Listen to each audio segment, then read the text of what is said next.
presentations I'd like to make. Could I have Dan Lannon and Dave Crowley? Usually not good when it calls the front. Okay. I have to do it. No. One of the things the Rotary Club does is to get back to the community, and sometimes it's a monetary donation. Sometimes we do other things like rehabbing the fire safety house, install carbon monoxide detectors, etc. there, and sometimes it's a monetary donation. So I'd like to present a couple of checks, one to Dave Crowley to Social Capital Incorporated, and to Dan Lannon to Newtown. Thank you. Thank you.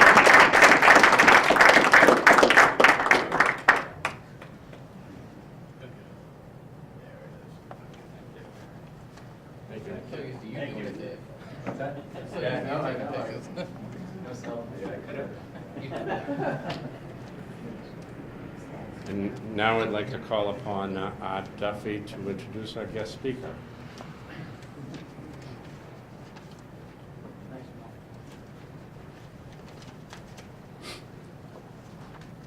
Our guest speaker today is Senator Cindy Friedman. Cindy was elected to the Massachusetts Senate on July 25, 2017. She represents 5 communities in the 4th Middlesex District, including Arlington, Billerica, Burlington, Woburn, and parts of Lexington. Senator Friedman's legislative agenda focuses on several important issues, including workers' rights and wages, greater funding for local schools and government, improved access to transportation, and better treatment for those suffering from mental illness and substance abuse. Senator Friedman holds several positions in the legislature. She serves as chairman of the Joint Committee on Mental Health, Substance Use, and Recovery, vice chair of the Special Senate Committee on Addiction Prevention, Treatment, and Recovery. Senate Vice Chair of the Joint Committee on Public Service, a member of the Joint Committee on Labor and Workforce Development, a member of the Women's Legislative Caucus, a member of the MBTA Legislative Caucus, and a member of the Library Legislative Caucus. Prior to becoming state senator, Friedman served for nearly a decade as chief of staff to the late Senator Ken Donnelly, helping to shape and support Ken's visit to improve the lives of all Massachusetts residents, especially those who are most valuable, most vulnerable, and without a voice before that. Friedman spent several years working as a manager in the high-tech industry and as a teacher at the kindergarten and elementary school levels. Senator Friedman holds a bachelor's degree in education from Roger Williams University and a master's degree in special education from Lesley University. Senator Friedman lives in Arlington, Mass., where she has been deeply involved in community activism for decades and has served as a leader of local political campaigns for Senator Donnelly, Deval Patrick, and Don Berwick. She currently lives with her husband of 35 years, John Page. Please welcome Senator Donnelly.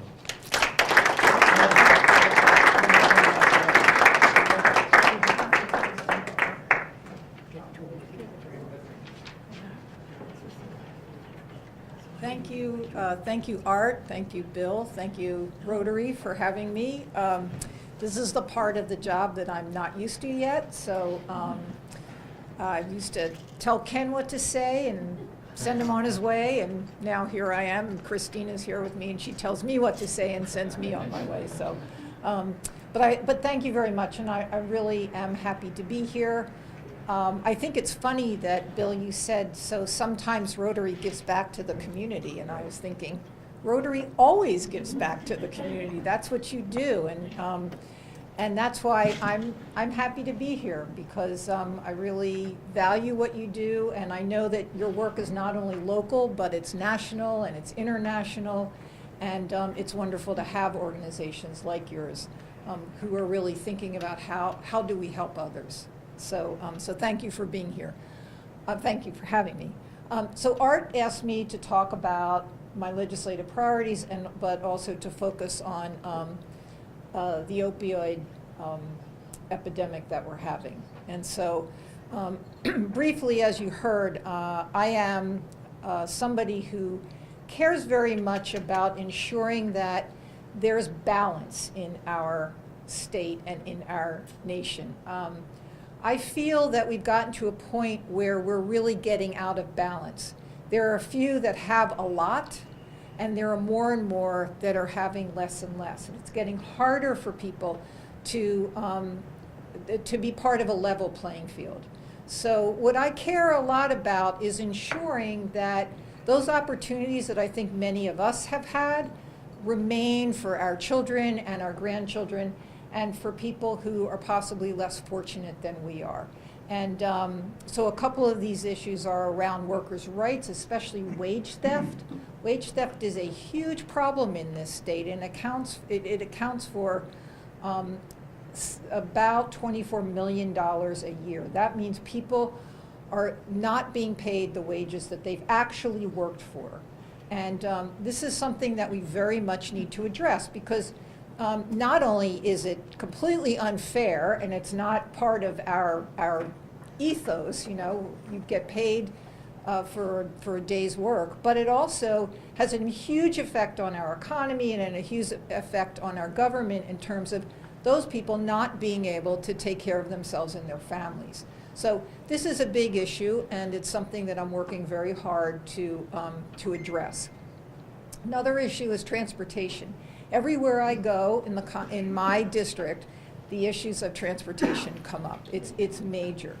And there's really two pieces to it. The first is that I believe that public transportation should be public.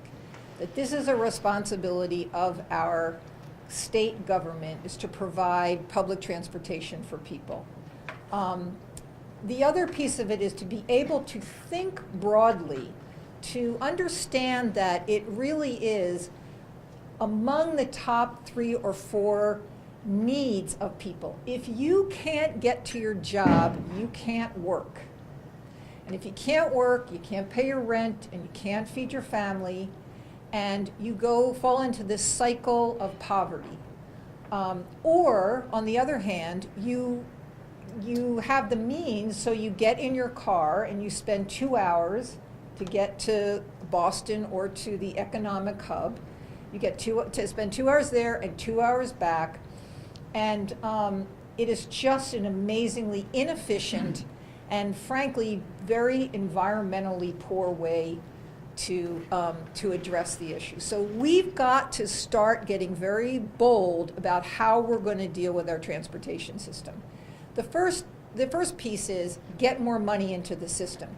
I will tell you, regardless of what you hear, this is not an issue of waste. This is an issue of a system that has been very significantly underfunded for many years. It took on debt that was not theirs when we built the Big Dig, and we have never put the resources into the system in a way that allowed it to maintain itself. So right now, all we do is try and maintain 80-year-old cars and 60-year-old tracks, and that's where our money goes. And it really is going to take leadership to look at that and say, we've got to move beyond that.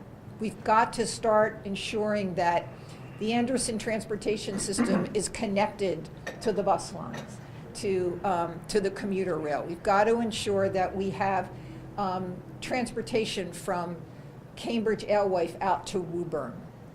We've got to ensure that we've got a north-south rail so that people who live outside of this economic bubble that we live in have access to jobs.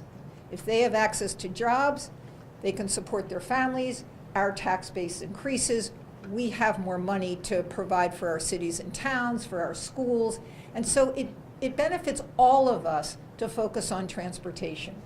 One of the ballot initiatives that we're going to have before us is the Fair Share Amendment. The Fair Share Amendment is a change to our Constitution that would allow the state to tax income over $1 million at a slightly higher rate, at 4% higher rate. And that money would go to two things, education and transportation. So this is a way to get revenue into the system, and especially without extra burden on middle class and working families, and yet to start to build a transportation system that will actually serve the needs of the Commonwealth going forward. So that's a priority. Of course, my priority is always to ensure that cities and towns get their share of local aid and Chapter 70, our education funding. And we've done some decent work on the local aid piece, but the education piece we really need to work on. The governor's budget has not increased education significantly, and yet we have a system where we're trying to educate children in the 21st century, but we're doing it kind of with a 20th century budget. So we've got to make some changes to that, and I think the legislature is going to be looking very carefully at how we can boost some of that education money to cities and towns. There's a lot of other things I care about, but I think now I'm going to talk about the opioid crisis and some of the things that are happening at the state, and then allow you to ask questions around things that you care about. So I am the chair of the Mental Health and Substance Use and Recovery Committee, and as you all know, we are facing a huge crisis in opioid addiction. It's not news to anybody. What is news is that while opioid deaths are down, opioid overdoses are up. So what's happening is that because we're doing a much better job of getting things like Narcan out to people are now, they're reviving from an overdose, but it doesn't mean that the crisis is subsiding. And it means that we have a lot more work to do in order to address the issues. There's a couple different areas that I think need to be addressed, and we're looking at this in a bill that the governor has filed, that we're looking at, and we will probably change quite a bit because we'll want to boost it up. We'll want to give it some more meat. So the first area is prevention, and everybody will tell you that it is key. Prevention is key. And prevention starts in elementary school, right? It starts in where you teach kids how to take care of themselves, how to live a healthy life, how to deal with stress. And these are things you can start talking about in elementary school. As kids get older and the outside world kind of comes into their sphere, then you've got to start talking about how kids deal with those kinds of pressures and how they deal with making decisions about how to take care of themselves or how to go down a path that will not be healthy.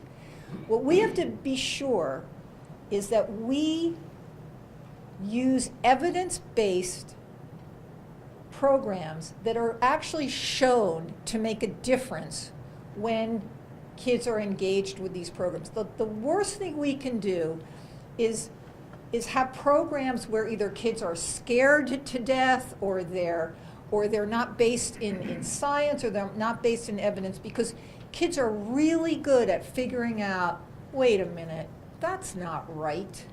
And when you bring a program to a 10th grader and it's not based in something that's real or something that they can understand, they will reject everything you're telling them. And so we have to be sure that those programs that they are proven to be effective, that they're evidence-based, and that they actually make a difference. But we've got to put money into that. We also have to, in terms of prevention, is make sure that kids across our Commonwealth have access to good education, that we have access to good jobs, that we have access to health care, because those are also factors in why people turn to drugs. If you feel like you have nothing, no hope, no job, no way to take care of yourself or your family, you will do what you can to get by. And so this is also an economic issue, and we have to remember that, and we have to ensure that at least there's a level playing field, that people have access to education, and they have access to health care. So that's the prevention side, and there is a piece in the bill that will talk about there's a trust fund that's being created for money to come in to provide programs for schools in cities and towns. The second piece of it is around prescriptions and how doctors prescribe opioids and how we address that part of the problem. You all know that a significant part of this crisis has come from the overprescribing of opioids for pain. And the state has done a lot of good work to try and curtail that. There's a prescription monitoring system that's being built that doctors will put in when they prescribe an opioid, and they can go in and check and see if this person is opioid shopping, which can happen, or what their history of opioid use is. So that's a piece of this, and it's really important that we give doctors those tools. We also need to help doctors understand how to manage pain. Doctors go to school for 7 years, 8 years. They get 6 hours of pain management training right now. What do you do with 6 hours of something as complicated as pain management? So we really need to ensure that doctors are being